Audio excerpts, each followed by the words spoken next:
Halo, Assalamualaikum warahmatullahi wabarakatuh. Alhamdulillah, pada kesempatan kali ini kita masih dipertemukan untuk bisa dipertemukan di channel saya ini, channel Fajriansyah 009. Kali ini saya akan membahas terkait jenis-jenis arbitrase. Itu ada dua, ada arbitrase ad hoc dan arbitrase institusional. Baik, sebelumnya alangkah baiknya kita perkenalan dulu. Pepatah mengatakan bahwa tak kenal maka tak sayang.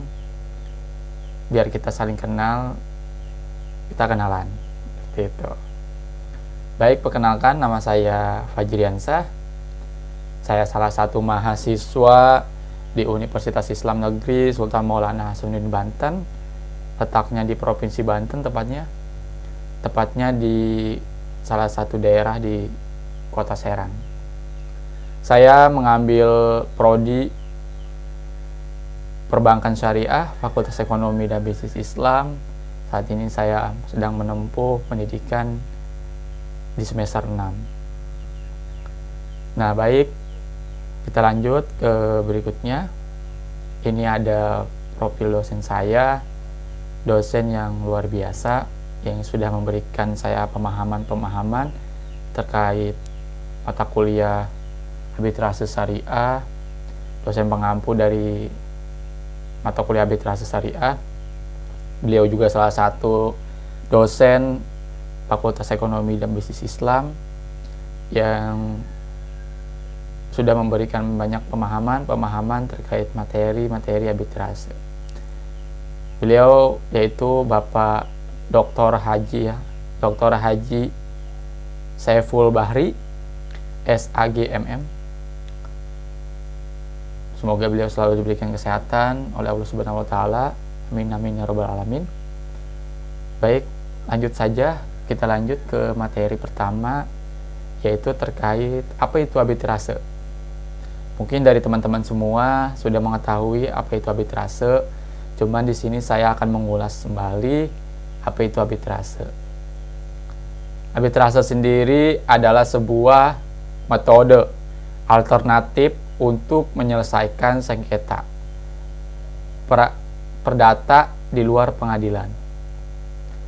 Dalam kata lain juga, arbitrase sendiri adalah suatu proses pemeriksaan konflik secara yudisial yang melibatkan pihak ketiga.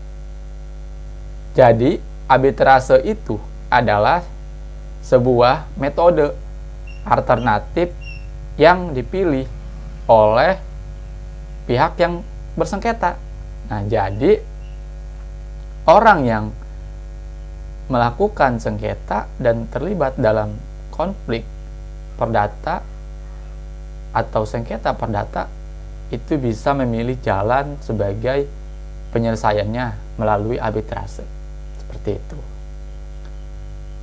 Lalu arbitrase juga diatur dalam prosedur yang telah diatur juga dalam undang-undang pasal 1 ayat 1, di mana pada nomor 30 tahun 1999 mengenai arbitrase dan alternatif penyelesaian sengketa. Nah, itulah. Jadi arbitrase di sini tuh tidak semena-mena. Arbitrase ini tidak diatur dalam undang-undang.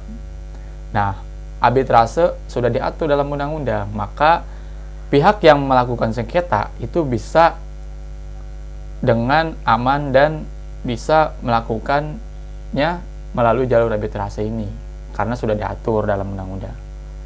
Kita lanjut ke topik pembahasan kita kali ini, yaitu topik kita mengenai jenis-jenis arbitrase. Tadi hanya saya mengulas saja terkait pengertian awal arbitrase, dan akan kita tidak lupa dengan apa itu arbitrase dan diatur dalam pasal berapa, seperti itu. Baik, kita lanjut ke jenis-jenis arbitrase. Jadi jenis-jenis arbitrase ini terbagi menjadi dua ya. Ada arbitrase ad hoc dan ada arbitrase institusional. Apa itu arbitrase ad hoc? arbitrase ad hoc adalah suatu badan arbitrase yang dapat dibentuk baik setelah maupun sebelum timbulnya sengketa dan akan berakhir pada saat selesainya sengketa tersebut. Pembentukan arbitrase ad hoc ini didasarkan pada kesepakatan para pihak yang bersengketa. Dalam arbitrase ad hoc ini juga kedua pihak akan menentukan secara mandiri apa saja peran-perannya, seperti mengenai aturan, arbiter, terus juga serta teknis pelaksanaannya. Nah, jadi arbitrase ad hoc di sini pihak-pihak yang terlibat sengketa itu bebas melakukan dan memilih jalan aturannya sendiri melalui arbitrase ad hoc. Jadi arbitrase ad hoc ini itu tidak terlibat dengan lembaga. Artinya orang yang sudah memilih untuk jalannya melalui arbitrase ad hoc ini bebas melakukan teknis penyelesaian sengketanya dengan caranya sendiri seperti itu. Baik itu mengenai teknisnya, mengenai pemilihan arbitrasenya, pemilihan pihak ketiganya, dan jadwal yang akan dilaksanakannya itu setelah orang yang bersengketa tersebut yang menggunakan arbitrase ad hoc seperti itu. Jadi lebih simpelnya itu arbitrase ad hoc tidak terlibat oleh lembaga. Artinya bebas para pihak menentukan kapan dan akan dilaksanakannya penyelesaian sengketa itu. Seperti itu. Baik, kita lanjut ke materi kedua, yaitu ada arbitrase institusional. Nah, perbedaannya dari arbitrase institusional ini, arbitrase institusional adalah jenis arbitrase yang menggunakan lembaga khusus untuk ikut serta dalam proses penyelesaian sengketa. Dalam hal ini, tiap lembaga memiliki sejumlah aturan tersendiri terkait prosedur keunggulan dari arbitrase institusional. Adanya administrasi dari lembaga langsung serta berkaitan gitu. Selain itu juga prosedur dari arbitrase institusional ini aturannya jelas, juga bisa membantu menyelesaikan dan menuntaskan perkara sengketa. Jadi arbitrase institusional ini adalah arbitrase yang terlibat tadi saya katakan. Sedangkan ad hoc itu tidak terlibat. Arbitrase institusional adalah arbitrase yang terlibat dalam lembaga. Jadi sepenuhnya oleh lembaga seperti itu. Yang tadi saya katakan, arbitrase ini memiliki sebuah keunggulan yang tidak dimiliki oleh arbitrase ad hoc, di mana arbitrase institusional ini proses administrasinya pun bisa dibantu oleh lembaga sampai selesai, dan penyelesaiannya juga jelas, juga dibantu sampai selesai seperti itu. Namun yang tadi saya katakan, baik kekurangan maupun keunggulan itu diantara keduanya masing-masing mungkin dimilikinya. Baik, kita lanjut saja. Nah, adapun perbedaan dari kedua jenis arbitrase ini.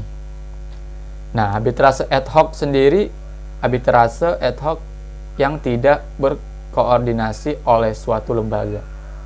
Nah, jadi yang tadi saya katakan bahwa perbedaan dari arbitrase ad hoc dan institusional ini, dalam segi arbitrase ad hoc itu tidak terkoordinasi oleh suatu lembaga. Artinya arbitrase ad hoc ini tidak terikat dengan lembaga seperti itu. Sedangkan arbitrase institusional itu arbitrase yang dikoordinasi oleh suatu lembaga. Artinya terikat terikat dengan lembaga. Nah, seperti itu. Bedanya mungkin dari tadi, ad hoc tidak dikoordinasi, sedangkan institusional dikoordinasi, seperti itu. Yang kedua itu arbitrase ad hoc. Kedua pihak itu menentukan secara mandiri apa saja peran-perannya, seperti mengenai aturan, arbiter, serta jadwal pelaksanaannya. Jadi dalam arbitrase ad hoc ini aturannya diserahkan kepada pihak yang bersengketa, seperti itu. Beda dengan arbitrase institusional, kedua pihak lain menentukan secara mandiri apa saja peran-perannya, seperti bagaimana sudah diatur oleh lembaga itu, gitu. Artinya terima beres. Artinya arbitrase institusional ini tuh pihak yang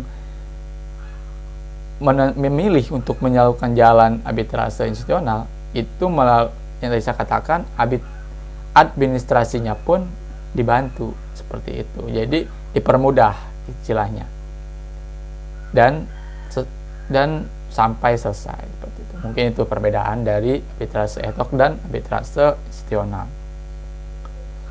Nah, kita lanjut ke bagian kelebihan dan kekurangan dari arbitrase itu sendiri.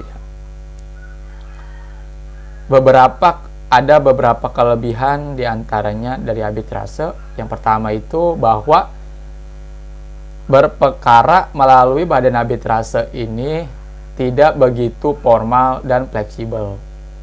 Nah, jadi arbitrase di sini itu kan jalan penyelesaian di luar pengadilan. Jadi sifatnya itu tidak formal dan tidak fleksibel, seperti itu dari kelebihannya. Terus yang kedua, ada faktor kerahasiaan proses perkara dan keputusan yang dikeluarkan. Nah, jadi hasil keputusan yang sudah dibulatkan saat itu juga terkait penyelesaian sengketa itu udah faktor kerahasiaan antara satu dengan yang lain, yang mengetahui hanya ketiga pihak yang melakukan sengketa. Artinya yang satu itu pihak pertama, yang kedua pihak kedua, yang ketiga adalah pihak ketiga yang menerai, seperti itu. Lanjut, yaitu para arbiternya, para pihak yang bersengketa dapat memilih sendiri. Nah, artinya arbiternya ini, kelebihan dari arbitrase, arbiter atau pihak ketiga itu boleh pilih sendiri, teman-teman, seperti itu. Terus yang keempat, ada karena putusannya bersifat final dan mengikat. Artinya final di sini tuh keputusan yang sudah bulat di saat itu juga harus diselesaikan. Adanya kepekaan arbiter atau wasit. Artinya dari kelebihan arbitrase juga kita mengenal bahwa ada kepekaan dari arbiter terkait penyelesaian. Kita lanjut ke kekurangan arbitrase. Ada beberapa kelemahan dari arbitrase sendiri. Tentunya di balik kelebihan pasti ada kelemahan ya. Nah, ada kekurangan. Ya, ada kekurangan. Di balik kelebihan pasti ada kekurangan, seperti itu. Maaf. Nah, di sini saya akan mengulas bahwa ada kekurangan arbitrase. Di antaranya itu yang pertama, bahwa untuk mempertemukan kehendak para pihak yang bersengketa ke badan arbitrase tidaklah mudah. Nah, karena kedua belah pihak itu terlebih dahulu untuk dapat mencapai kesepakatan persetujuan. Nah, jadi ada nih, saya contohkan ada dua pihak yang terlibat cekcok dan dalam sengketa, maupun misal katakanlah sengketa tanah. Kan mereka masih dalam proses emosional ya. Bayangkan untuk damai, mereka pun masih menerai emosi-emosi yang mungkin susah untuk digabungkan untuk menjadi pemikiran satu dan untuk berdamai, seperti itu. Nah, itu ada kekurangannya. Kita harus mengetahui hal itu untuk bisa membawa ke jalan penyelesaian. Terus yang kedua itu ada dalam arbitrase tidak dikenal adanya presiden hukum atau keterikatan kepala keputusan arbitrase sebelumnya. Nah, jadi maka adalah logis adanya kemungkinan timbulnya keputusan-keputusan yang saling berlawanan. Jadi kekurangannya itu dari arbitrase ketika terjadinya suatu keputusan atau katakanlah tidak adanya presiden hukum kayak contoh peradilan yang tok tok tok itu sudah fix dan keputusan ada di hakim atau ada di presiden hukum. Beda dengan arbitrase, itu mungkin keputusannya bisa saling berlawanan antara satu pihak dengan pihak lain seperti itu. Terus yang ketiga, arbitrase nyata tidak mampu memberikan jawaban yang definitif terhadap semua sengketa hukum seperti itu. Itu mungkin materi terkait jenis-jenis arbitrase. Semoga teman-teman semua yang melihat video ini bisa mengambil serta memahami apa yang saya jelaskan tadi. Kurang lebihnya saya mohon maaf. Teman-teman bisa ikutin terus channel saya. Semoga nantinya saya akan memberikan pemahaman-pemahaman lain terkait materi-materi arbitrase syariah yang saya dapatkan tentunya. Mungkin itu saja dari saya. Kurang lebihnya mohon maaf. Wabillahi taufiq wal hidayah. Assalamualaikum warahmatullahi wabarakatuh.